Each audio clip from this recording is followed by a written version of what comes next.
We have all gone through that phase where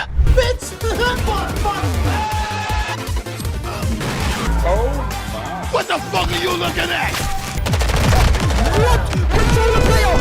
Trying to drive! we know how it feels. Breaking keyboards over getting one-tapped isn't going to help with your sanity. But guess what? We have something that will save you FPS gamers from this never-ending nightmare. The finals may just be the game you're looking for if you are tired of these rinse and repeat FPS titles and want to have fun again shooting at stuff. But wait, what's the problem with the current FPS games, you say? If you have been an avid follower of FPS games, then you must have played one of the popular FPS games, namely Call of Duty, Battlefield, Valorant, or one of the hundreds of other FPS titles out there. However, with every FPS game that we pick up to play, it feels like we are playing the same titles, just reskinned over and over again. Let's take a look at Call of Duty, for example. While the game was fun back in 2016, it feels like with every new iteration of Call of Duty, we just get the same game we had the previous year with a few graphical improvements, a few new weapons and operator skills, and that's it. The core gameplay sees little to no change. Move on to games like CSGO, where the main objective of the game is planting and defusing bombs. It's more of a matter of which team can wipe out the other one first. We rarely see people focusing on objectives, which have become like a second priority. Killing other players is the first. While this may seem enjoyable to some, it's just senseless killing around for people who like to play objectives or players who generally seek some form of depth in the gameplay other than just point and shoot whatever they see in front of them. We haven't seen any major innovation in the FPS genre for years now. Not to mention factors like bad matchmaking, toxic players, and smurfs have plagued the games for years, something you just can't solve when the core gameplay of your game revolves around who kills how many players.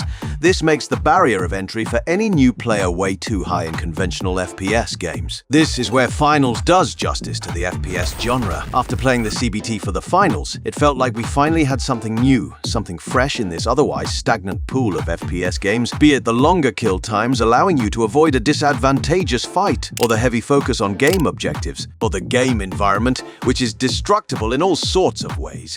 Allowing for creative and new ways of playing the game, it was all a delight. The learning curve, while being fairly easy, also came with a lot of depth. The fairly small and simple loadout of weapons meant your enemies were also kitted with gear similar to yours, and there wasn't just someone lurking in your lobby with an op weapon that shot you outside your visible range. This has the potential to be the next big thing on the shooter market. But why would we make such a bold claim? What makes the Finals so damn good? The most obvious reason is that the game is free, but there's so much more to it. Unlike even the Battlefield games, which had mostly scripted destruction, you can dynamically destroy everything in this game. Whatever you see, you can reduce it to rubble, and that just feels amazing. Even the greenery reacts to the player, especially when they have a flamethrower or flame grenade. At one moment, the station our team was delivering to was out in the open in a park. Other teams were coming at us from all angles, so we threw several fire grenades and used a flamethrower. Doing this, we set most of the park aflame, forcing our opponents into pathways where we could pick them off more easily. Floors can crumble beneath you. Staircases that get you to objectives can be destroyed,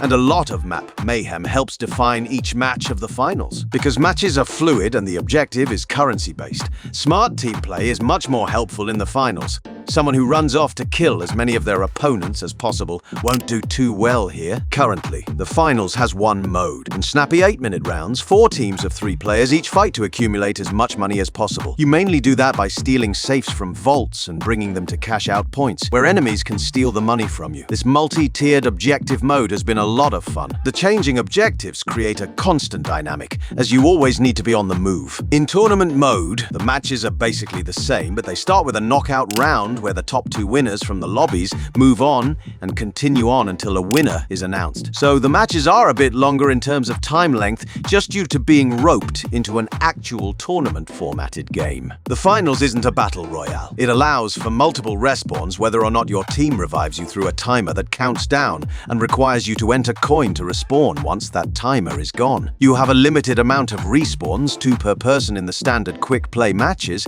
but again, your teammates can revive you at at any point. In tournament matches, you have 2 respawns per person as well, but you can get 1 extra coin each time you qualify for the next round. To encourage your teammates to revive you, they can even drag your trophy around to get to a safer position to get you back in the fight. Another cool selling point is the diverse array of abilities and gadgets you get to play around with. Every one of the 3 classes has different tools like ziplines, an ability to run through walls, ziplines, a strange goo that can create platforms and block paths, ziplines, and so on and so on. There is already a really decent number of different abilities, which adds tons of movability and options for tactical gameplay, as well as that juicy chaos we mentioned earlier. The game is a ton of fun, and it feels fresh, which is a rare feat in the FPS market. It definitely has a ton of potential, but it's not all sunshine and rainbows. For one, it's questionable how long this one mode will keep players engaged. It's good, but we'll need at least a handful more of these things.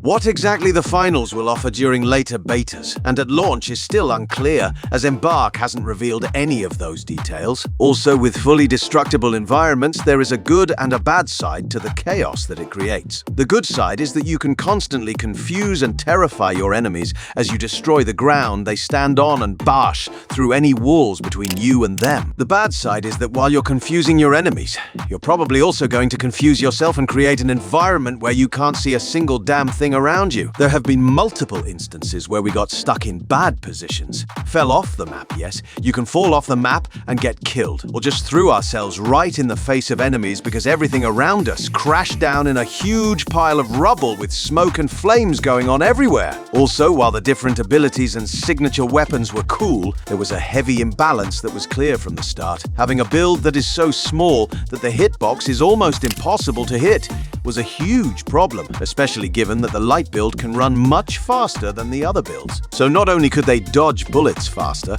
but they could also just dodge them easier with their default hitbox. The medium build had an issue where their healing stream was incredibly fast and efficient and would almost instantly heal your teammates.